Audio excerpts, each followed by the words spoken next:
Hi there. This is Patti Ragsdale, and I just want to welcome everybody to our October Nature Connections. And today we're going to talk a little bit about um, garden design. We're going to start with garden design because I'm up here in the most designed part of my garden. And then we're going to go a little bit over the processes that we go through to start seeds. We talked last time about collecting seeds and a little bit about fall planting. So we're going to follow up on that with the seed starting, which is a little different than collecting. Okay, so if anybody has any questions, we will have a little bit of time at the end. We're hoping to have at least 15, 20 minutes of time for questions at the end. So Mel is running the camera for me. So she's behind the camera here. You might see her a little bit later. And we, like I said, I'm in the front yard garden, which people don't actually come up here very much. But when I started designing these spaces, this was where I started because it's the entrance to my house. And I would say whenever I start designing gardens, what I'm starting from is where the people will be walking and where people are looking, either other people coming out or me sitting here enjoying my garden. And those are the two things I kind of keep in mind, front of mind when I'm designing a garden. And that kind of keeps it simple. I don't really think very much about color, nor do I think a lot about too much about the time that things are coming up and blooming, because those things tend to work themselves out through the seasons, and through the years of working in these gardens.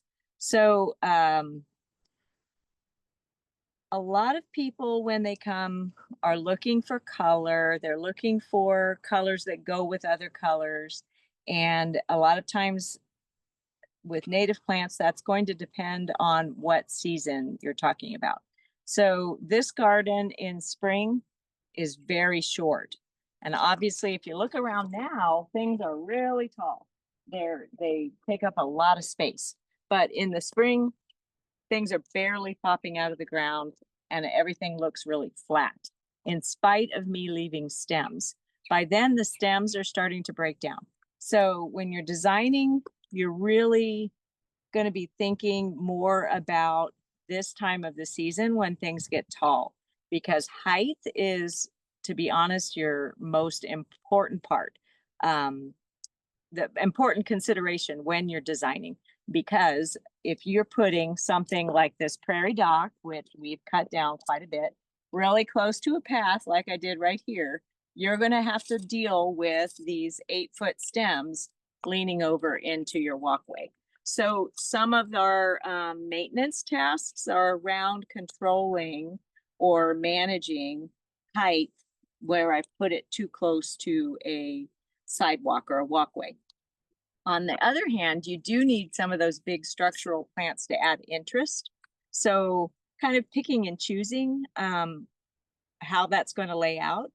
That being said, you don't have to do any of that. If we turned around and looked out here, there are tall grass areas that are just full of plants that are tall and short all together in the tall grass prairie the way they would be in a prairie, and you don't really have to worry about that.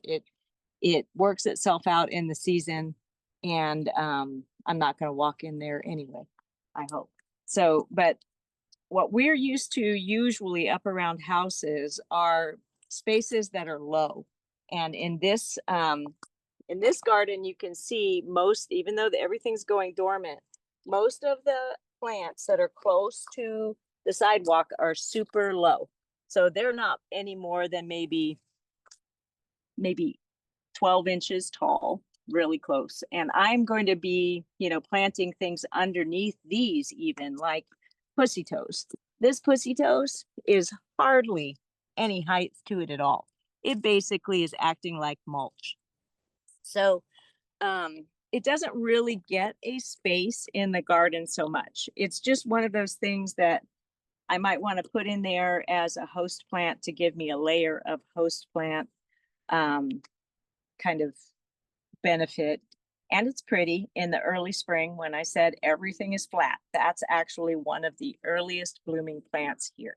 So that makes me happy to have something blooming in April, March and April in this kind of garden is pretty fascinating. It's not like tulips, you know, and things like that that we might see in more traditional gardens. These gardens are pretty late to emerge. So getting anything going early is pretty fun. And in most cases, those things in a native plant garden are going to be really, really short and small. Another one that gives you some really early color, like in April, would be rose verbena. So kind of thinking about those, and it stays really low, thinking about adding some of those, go ahead and add them and don't really worry about that they're going to get covered over with other things. They will still be there on those edges, and you can count on them to keep coming back. I do the same thing with wild strawberry. So if we look down here, you can see wild strawberry is taking up this edge space. I do this though with a little bit more caution than I would something like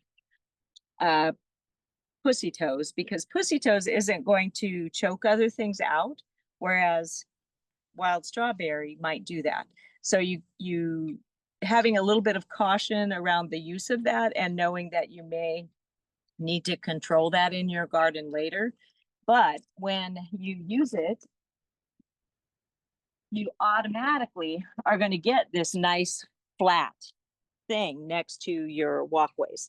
So please always ignore my bindweed. I am so bad about bindweed.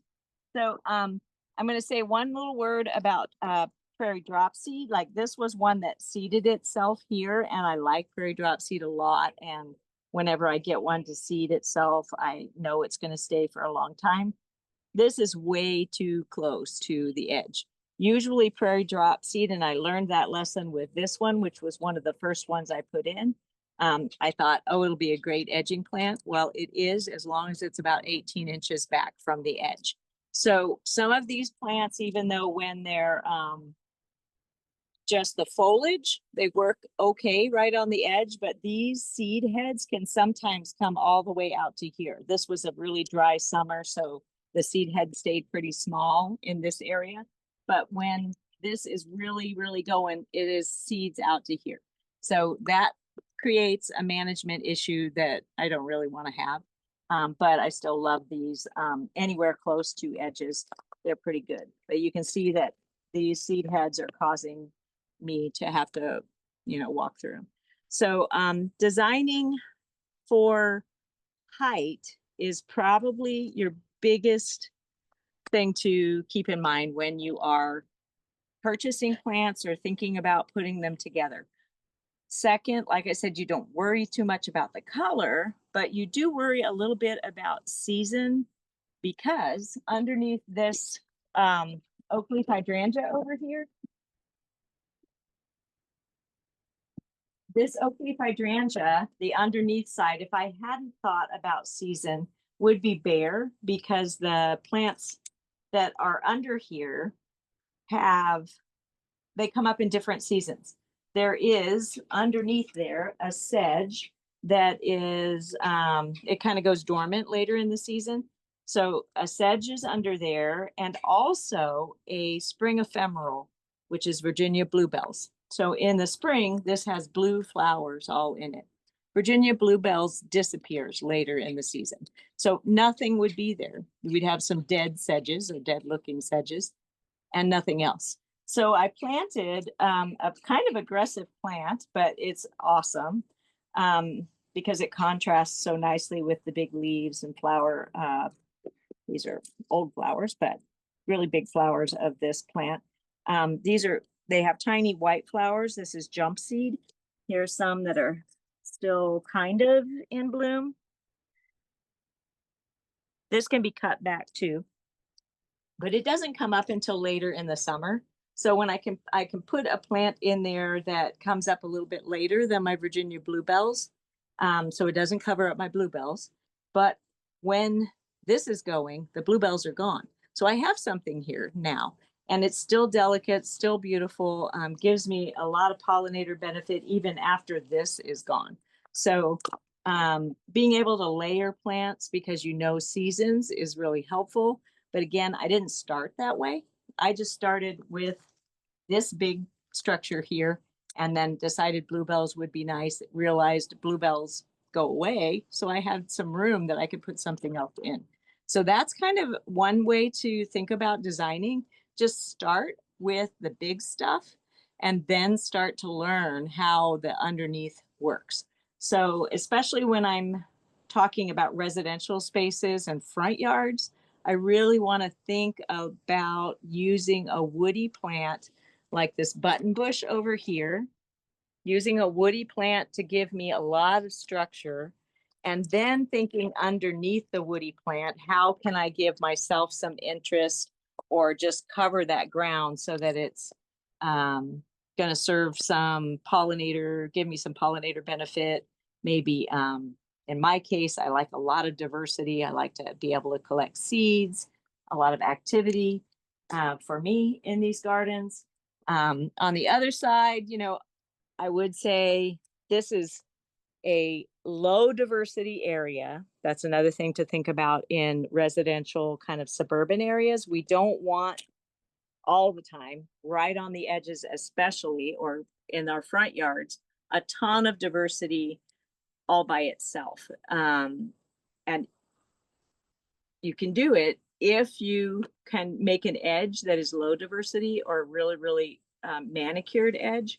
But if you would feel a little more comfortable having the high diversity things maybe in the backyard, you can go with really low diversity, like just two species. We have a woody plant, which is witch hazel, and then we have a herbaceous plant under here, which gives me a full season of foliage and then blooms. And this one's aromatic aster. We clipped this back to because we could shape it. And I'm still working on getting this bed to fluff out the way I want it. But just two species, that's really low diversity. And yet I get flowers here at the end of January, early February. So I can come out my front door and see some pollinator action, little bees. At that time of year, which is not a very happy time of year for me, right? Because I've been all winter waiting for something to happen.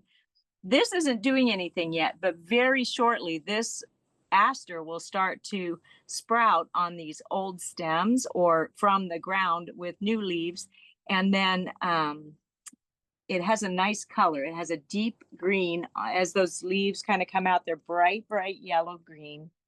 And then they fade kind of to a deep green, but the tip stays this yellow green. So I get a really pretty fluff of new growth underneath this tree.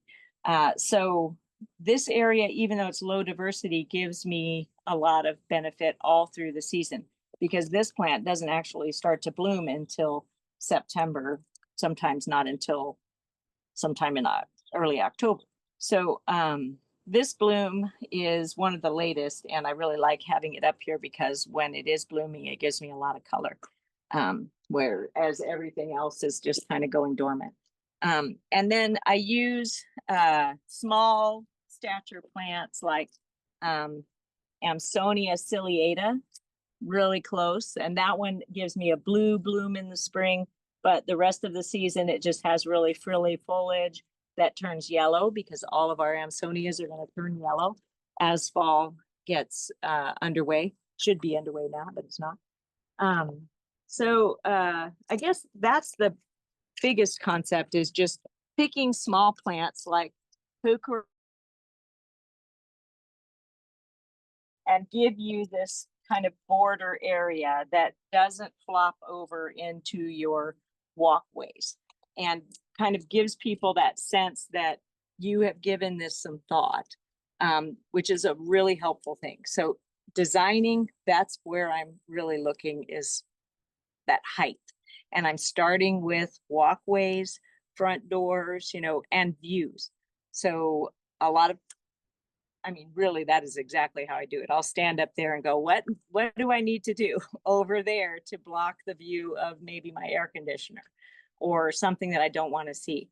And is there a opportunity somewhere to add more diversity, like I did under the oak leaf hydrangea, by putting a second species in that'll come out later than the spring bloomers and cover up, maybe a space that's left open by a spring ephemeral.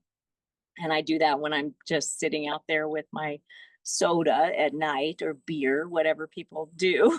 um, and I'll just study it, take a look at it. So, really, when people ask me to consult, a lot of times I'm just going to ask them a lot of questions about where they like to be in that garden and what they want to do in that garden.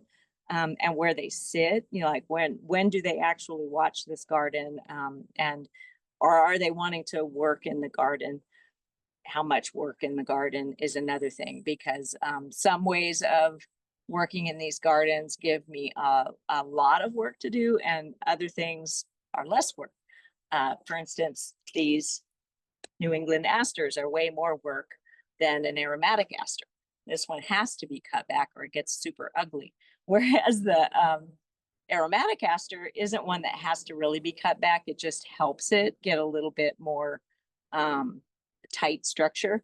This one, if you don't cut it back, you've got a huge monster that's as tall as this structure next to it and dead all at the bottom. So yeah, getting to know, how you like to work in a garden is another consideration. Okay, that being said, let's go back and I'll show you a piece of grid paper that I might use if I was gonna try to just get started, maybe with a blank slate. Say I decided I wanted to put a pollinator garden in the backyard. First thing I'm going to do is try to do a sketch of that garden in the on a piece of grid paper. Now, the biggest challenge with using grid paper is scale. Like, you're going to have to measure. I'm watching so Mel doesn't, she's actually trying to watch me and I'm watching her so she doesn't trip. Okay, we're going to come over here. This is my table where we're going to talk a little bit about some seed processing also. So this is a garden that I worked with a customer on, and I did some calculations, which you might be able to see, where I measured her space and just kind of got a general idea. She was up against the corner fence and knew about approximately how she wanted to come out from that. Okay. And then we took that same thing. How did I have that? Like that. And put it on grid paper. So you can see she had the fence back there. And you'll notice that I've even included a space that isn't even going to be garden. I used up a lot of the space here by putting first the paths in this design. That is really the first place you start.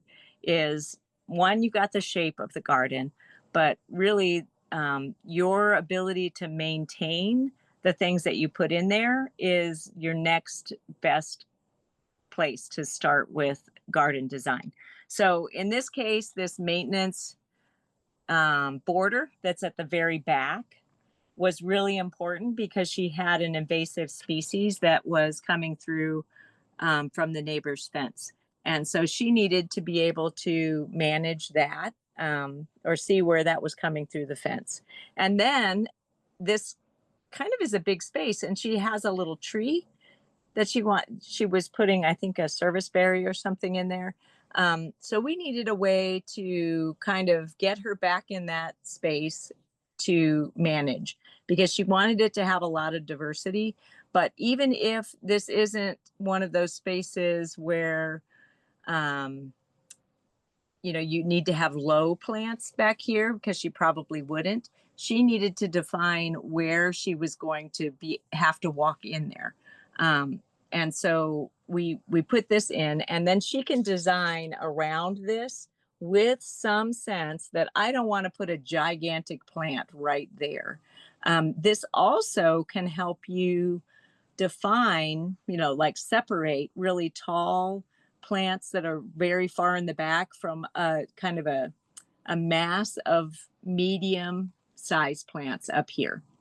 So just kind of not concentrating as much on the actual species as just thinking through spaces overall is going to help you in designing gardens to be a lot happier in the long run with how that garden, what you have to do in the garden, and then how you can play with maybe what kinds of species you put in. Like these are general areas here where she can do these medium-sized plants right here. So say 1 year she does spiderworts and purple cone flowers and baptisias, but then down the road she's like, well, I'd kind of like to put some blazing stars in there too. So she's already defined the space, and some of these things take a long time to mature and others don't.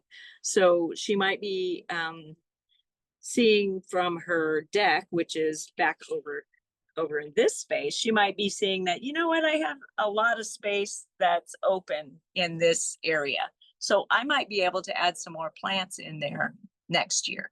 So using these real general kind of guidelines when you start designing can really serve you for years and years down the road. And then once you get to having something on a grid like this, once you get to just how many plants can I purchase, and a lot of times I'm going to say, I wouldn't go that route with something that large. I wouldn't try to plant the whole thing in the first year. I would probably just think first year, I'm going to put those structural plants in. Then I'm going to think second year, what are some of the taller plants maybe, and put a little bit more detail into it. But this grid in general is going to tell you how much square footage you have, and that square footage helps you determine how many plants, if you decided you were going to do the whole thing at once, how many plants you need. That varies a lot. Usually I'll tell people you can overall use an 18-inch apart kind of guideline, and that kind of covers everything, like a baptisia or an aromatic aster that might need 2 or 3 feet around. That kind of gets mixed in there with other things that can be really small and might need to be 8 inches apart. So that kind of gives you a middle of the road guideline. Overall, though, I think you end up needing to have more plants than you think in the beginning, because it's going to take several years for these to really fill in. And people will be wishing they had put more plants in.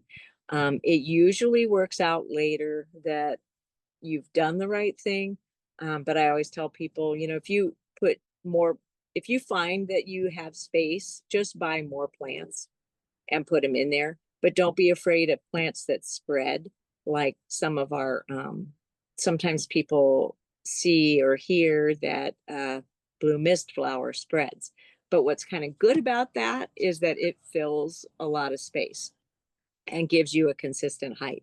So you can use some of those spready tendencies really well to fill larger spaces and give you kind of skip that idea that you always need to buy 3 to 5 of everything to kind of give the pollinators or give visually this large clump. But if you get a spreading plant, right, that is going to fill that space without you having to buy 3 to 5 of them. You maybe just buy 2, and it fills, 4 or 5 feet over the course of a couple of years. Okay, so if nobody has any questions, I could stop right there about garden design. And I'm thinking, if anybody does, did anybody have any questions about what I just said about the designing gardens, or is there something I didn't cover that you would like me to cover?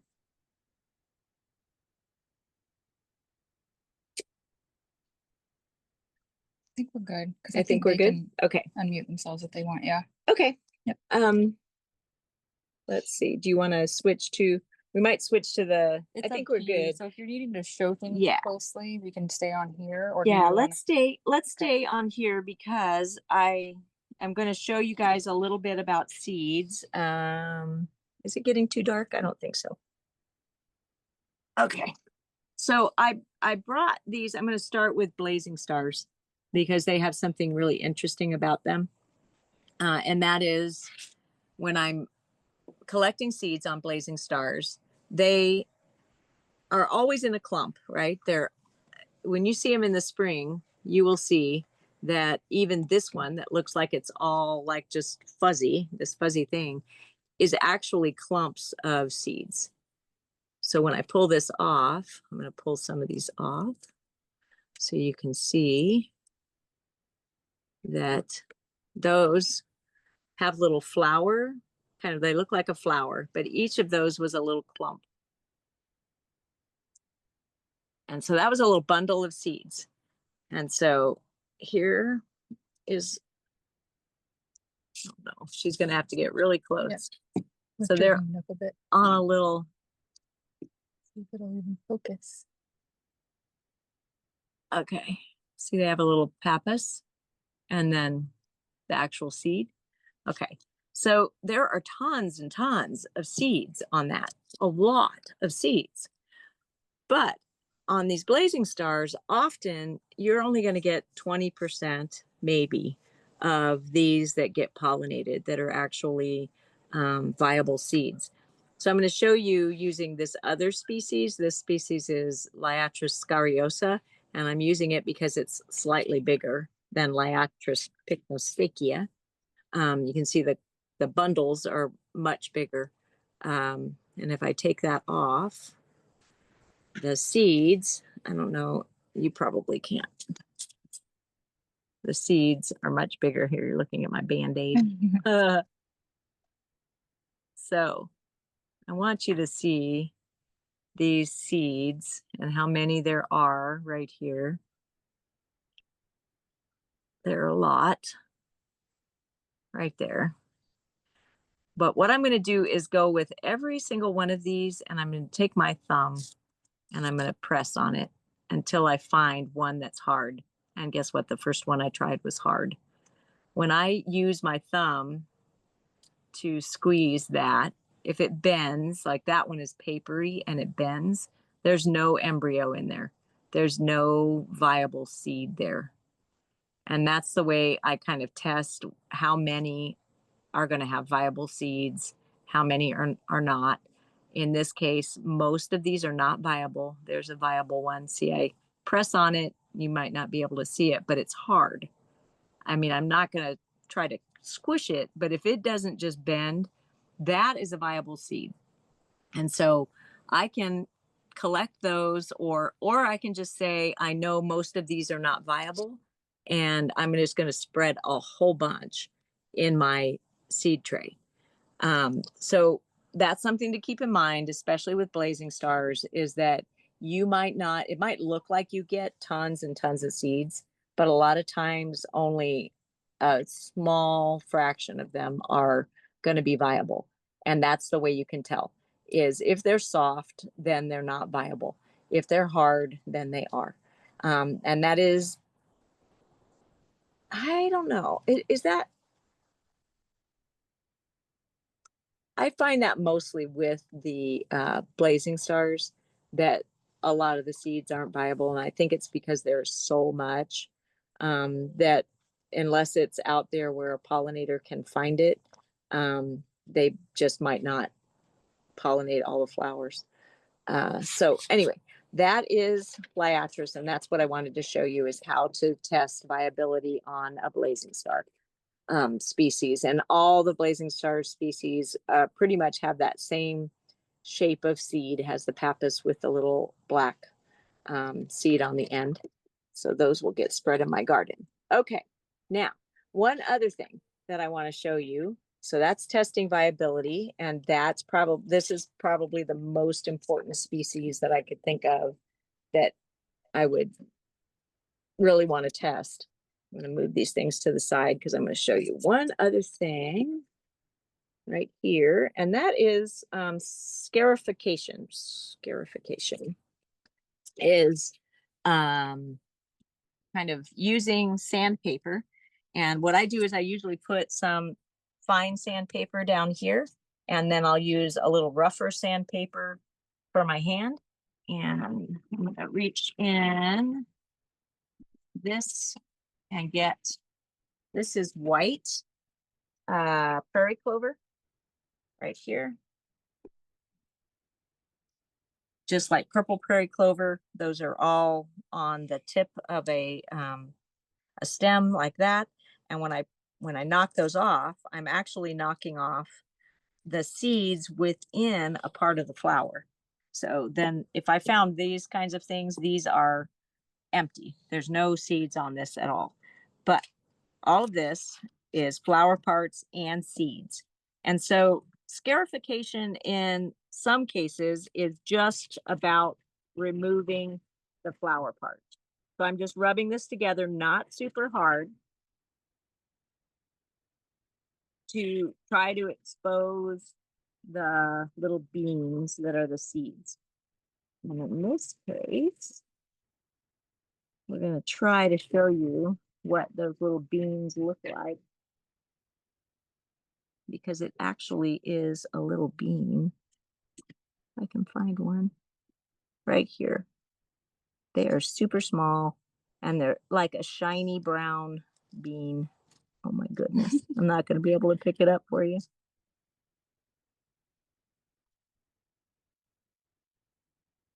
You can use your finger, you can use anything you want, but we sometimes will do this on a big cookie sheet and then scrape with a piece of paper that way and let the seeds kind of fall down. But in this case, I'm not going to do that. I'm going to try to find you a bean. I see one right here. So they're tiny little shiny beans. So think about a pea or actually, you probably all have seen a baptisia. Can you see that tiny Let's thing? try to see if it'll focus there. Can you see it? It's right there. And that's what you're looking for. And there are a bunch in there, even if you don't see them all. I think if you know that you're getting it pretty well ground down to where it's small, it's not these big, then you're probably getting seeds out of the flower parts. What you don't want to do is crush them. These are old, so I may be crushing some of them, but we just want to get most of the flower part off. So for dahlias, that's all you have to do. But some of them, like baptisias, I'm going to get in this bag of baptisia australis, and most of us know that baptisia australis is blue wild indigo. Let's see if these seeds are in here. Oh yeah, there. So that's kind of what those little tiny dahlia seeds look like too, little beans like that. So this is baptisia australis. And in this case, again, you're not going to crush those seeds, but you want to stuff those seeds. You're just trying to make little fissures in that seed coat, because the seed coat's really hard and shiny. And the more that you can do that without crushing the seeds, the easier it is for them to sprout. So say you didn't do any of these things. Somebody might ask me, what happens if I don't do that? It might take an extra year for these to, did I have a mosquito on me? Ouch. Sorry, I couldn't help. Might take an extra year for them to sprout. So what we're doing here is just speeding that process up and allowing water to get to, in this case, through the seed coat. And in the case of the baptisia, we don't have to wait for the weather to break down the flower parts for water to get to the seed. So other than that, like a dahlia, needs absolutely no stratification. Once I do that, I can just sprinkle that on top of the soil in a greenhouse and it should start sprouting in, I don't know, a week or two. This one would probably, I would do 10 days, just 10 days on most of the legumes, except for the dahlia, which you can do with no stratification. I'm going to do 10 days of cold, moist stratification. So you might ask me, what does that look like? Cold, moist stratification. So we've done the scarification. So if you read, and I always direct people to Prairie Moon Nursery under their Learn section has all kinds of information about how to do that. And to be honest, that is exactly where I started. So I did, they actually have images of seeds too, which is another helpful resource so that you know when you're trying to get the seeds out of a flower, what they actually look like, what you're looking for. So we're going to use these Baptisia seeds because they're big and easy to see. And I'm going to show you how I do with larger seeds, the stratification, cold, moist stratification, because a lot of times we're going to want to save space and not just have a ton of trays in a refrigerator somewhere. So we're going to get a plastic bag, just a regular old plastic bag like this, and a coffee filter, and I'm going to put it in a colander like that. And I'm going to have cleaned my seeds or scarified my seeds, whatever it is I need to do. And then I'm going to dump them in my coffee filter in here. And then a little bit, I'm going to just do this. And I'm not used to doing this outside. So we usually are at a sink. And I'm going to just pour water. So you pretend like you're at a sink. You're going to pour water over this and let it run through faster. So I want this whole thing to kind of get wet. And if I can put a lot of seeds in there, but I only want a single layer of seeds. So once this drains, I'm going to dump some off so it goes a little faster without losing my seeds. So we're going to go off. I'm going to be patient. Well, and then it's a good time to let you know that we are at 6:40, Okay. just so you know. Thank you. Mhm.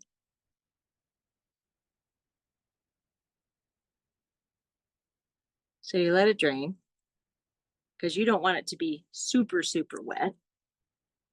You're going to set this back here as this is draining and get my paper towel.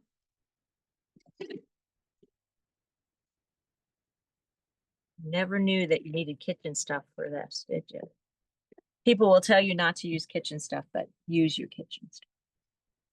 It is fine. So I'm going to lift this out and not dump my seeds. I'm going to put it right here. And this coffee filter is getting this damp. And we just want it to be damp. I might use some of this water. We don't want it to be super soaked. Okay, put this right over here. Here. And I'm going to fold this neatly like this. So when I take this out, right, they're all in here. This isn't going to break down. And I'll be able to open this up at the end and be able to scrape those seeds off. But they will have gotten their cold, moist stratification because I folded them very neatly in this way. So I can unfold it and I'm going to put it in here. And then we have a system and I'm going to seal it. It's just damp. Sometimes I would say maybe check them if it's a long stratification, check them and see that there is still some moisture in them. But if they're sealed, they shouldn't be losing much moisture. Okay, and then we will write what this is And we know this is Baptisia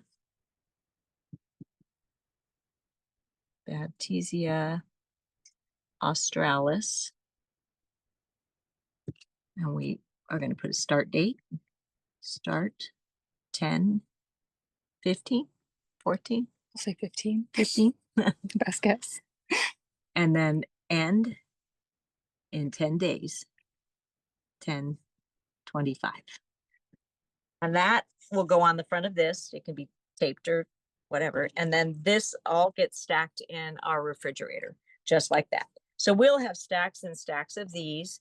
And then I have a spreadsheet that I'm going to show you an image of, where we keep track of what the stratification is, like how many days does it need, and then when we started it and when it ended. And we can sort on these and know what we're taking out in whichever week it is. So at the beginning of a week, we'll see which ones are going to come out that week. And we'll take these out of here and we'll put them in a tray. So I'm going to show you how I'm going to use this to show you how we set these trays up. You can see there's a bunch of perlite in the bottom here, and because I've scooped everything out of this, and on top of it, we just use, this has a lot of soil in it.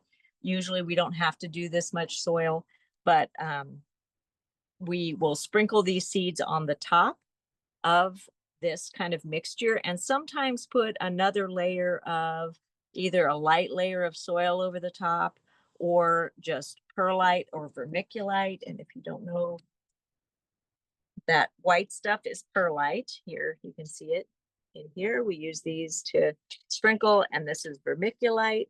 Doesn't really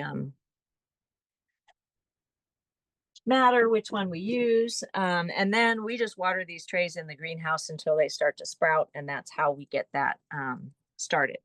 Everything varies in how long it takes. Like, we still have things sprouting in this tray, and it's been this way for months and months and months. So I want to show you why we do that perlite thing real quick. So I brought this tray out because this is an annual that we didn't get all potted up. We just potted up part of it. But when you get something really thick like this, you can actually take a big piece of it out, because these roots don't make it through that perlite very easy. And it helps us to be able to separate these seedlings. So it helps us keep things loose so that we can get just a few seedlings out at a time for potting later. And it helps everything in all the plants in the tray drain better. So we can have a lot of plants in there and not have to worry about them getting waterlogged. Okay, so I just wanted to show you real quick, because I know we're almost out of time, that you don't even have to do all that stuff if you don't want to. Let me try to get that over there. You got it? You got it? Okay. This is kind of how I would set things up if I were going to do it outside.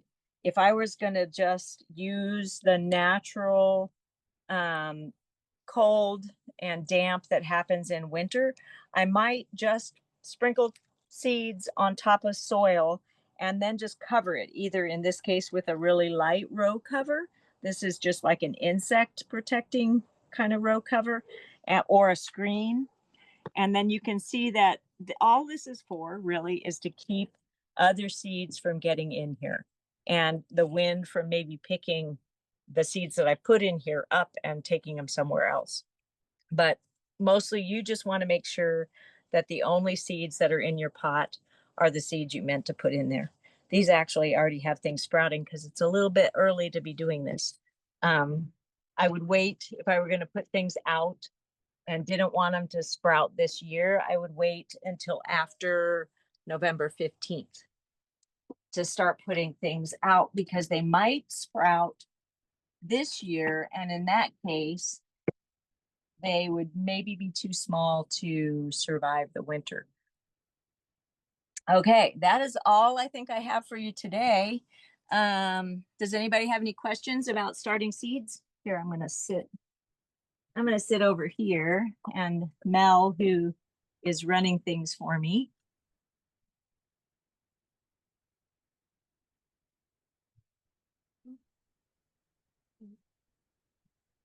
There.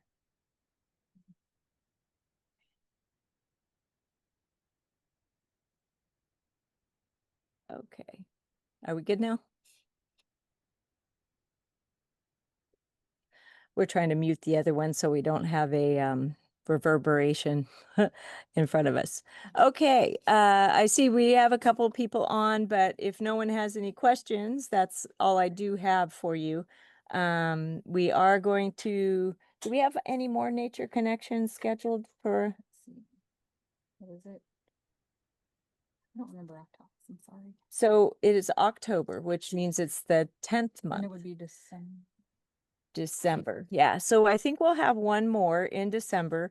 And maybe we will see what it's like to bring things out and water them in the greenhouse. Some things, or if anything is actually sprouting. I know that some of the things in these trays that I just showed you that are covered, some of them have um Is your volume up? I just want to make sure that if they are talking, you can hear them. turn up my volume. So I'm going to turn my volume. Okay, it is. I just wanted to make sure. Yeah. Okay. So it might be that I'm muted. No, I'm not muted. Nope. Nope, I'm good. Okay. Yeah, we will likely cover something around these sprouted seeds, or we might go into a little more detail if people have questions about garden designs or when to plant, or, and you know what else we could talk about, what it's like to trim back gardens. Cutting back gardens in the fall is something a lot of people ask me about. And usually I'm not cutting very much back, but we'll try to cover that in December if it's not snowing. If it's snowing, we'll go in the greenhouse. Anyway, I'm glad that you joined us today, and I hope that you will join us the next time. Someone's Oh, trying to talk. Mark, are you talking? Yeah, Patty, before you I did have a couple questions. I was just waiting for the Okay. right time. Thanks for this. Two parts. One on you went through the seed last time, seed collection, and here seed processing. And I know there's one aspect of what you're trying to do of getting, pure seeds such that they can be potted and then, reused, sold, etc. Mm-hmm. But what about the more natural approach? I'll say the non-commercial approach. Mm-hmm. Um, Collecting seeds, cleaning them, but at what point, like it's a two-part question, at what point, like the baptisma, Baptisia, yeah. are they in nature, they'd be falling to the ground right now and Right, they'd be setting through the winter. right, So if I harvested those seeds and wanted them in my own garden for next spring, right. do I just simply scatter them like nature would? Yep, you can definitely do that. Now, I would and so for Baptisia in particular, you know how we did the scarification, that was so that I can skip all that. I can just get them started whenever. They'll actually keep for quite a while. So I can store those for several years, but that kind of once I scratch them, then they're ready to go. What you're doing when you just put them in the garden with no scratching is you're letting nature work on that seed coat for a long, long time. Once they're scratched, they don't need that much time. They just need 10 days, maybe to let the kind of moisture get through there. Does that answer that question? Yeah. So if I harvested seeds now from elsewhere in the wild, wanting to use them in a different garden, there's really no wait period then, it sounds like. I could put them out any time and just let nature use the next 4 months, 5 months to do its thing. You can. with that one, it's just, this is more of a sure thing that it will germinate when you want it to. So, like I said, I can store those. So if they don't get enough moisture or something that they need to break down that seed coat, they might not germinate for you until a couple years down the road. So I actually just threw seeds out in front of, on the south side, so the house is behind me, on the south side of the house, and some of those baptisias, I did not see flowers on those for 6 years because it took them a couple years to even start to sprout. They're usually 3 to 4 years before they bloom. So what I'm guessing is whatever was in there, it took it a couple years to actually start to germinate.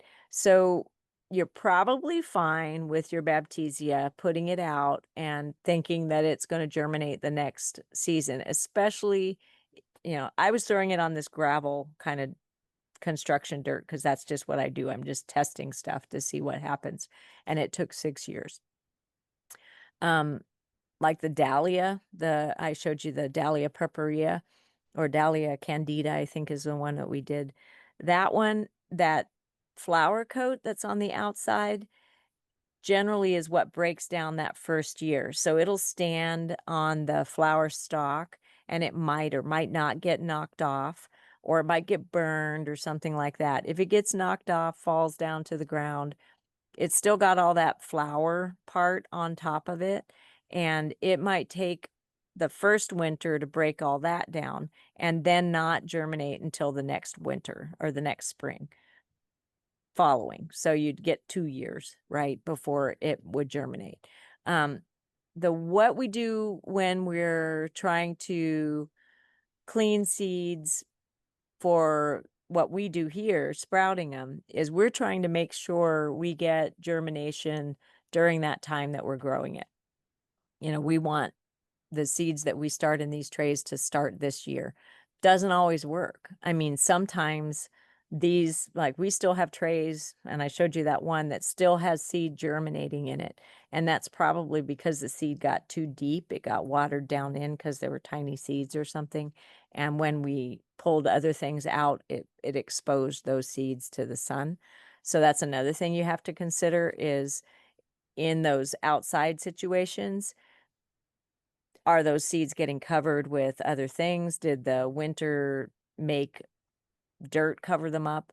You definitely can just throw it out though and not do any of this stuff, and you will get some germination, especially with things like lance leaf coreopsis, things that are the typical first year kind of cover plants. So yeah, succession is something that you can think of in a garden too. So does that answer your question? Yeah, It's it does. so It variable. So it sounds like there's two paths. One is to manage the seed germination such it's more predictable, and then the extreme other is throw it out completely and see what happens. random, let nature do its thing. And I've done both. Like my front yard here, I think you've been here, that front yard was just me throwing seeds out. Sometimes I don't even take them off the stalks. I just throw the whole stalk out there and wait and see what happens. And eventually, I generally will see that plant. But, I have 10 years of watching those. A lot of people, you tell them it's 10 years down the road, you might start to see them and they're kind of like, oh, their eyes glaze over. So really, I'm just trying to help people be happy, sooner than later with what they're doing. But if you're putting seeds out there, you're really um, giving this place a chance to have that native plant here in the future sometime. Okay, real quick, because we're about out of time. There's two quick questions. I just received a large order from Prairie Moon. Uh-huh. Very nice. And every packet is labeled with their cold stratification. So Yep. 30, 60, 90 days. Right. I didn't realize they had so many videos out there, so thank you for that. I'll go look. They're really good. But on their package, they're assuming a natural distribution, I assume. And the it seems like the 30, 60, 90 days is a way of me backing up from spring. Is that the Right. way? to look at it? That's right. So the cold 90-day ones, um, looking here, I like the echinacea is a Yep. cold 90. So that tells me go 90 days before I want them to germinate. Right. That's right. Okay. So that's what we do on that spreadsheet. So that's why and that's how I started, just like you are.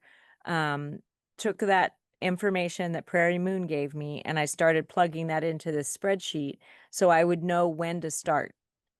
So like that packet that we did, I would probably put echinacea in one of those bags, because I'm going to want that to germinate in the greenhouse early so that I can get it to retail by April. So we want those germinating probably at least a month before that. So we want to make sure that we are looking at germination in maybe February and March. So we're in a greenhouse, we're heated, and we're going to let those grow up in that heated space. So that is exactly how I think about it. Just like you said, is I need to back off from when I want that to germinate. And that's when I need to start my stratification. Okay. Last question, and you touched on it last time, but I appreciate getting You your can ask as attention many here. questions as you want.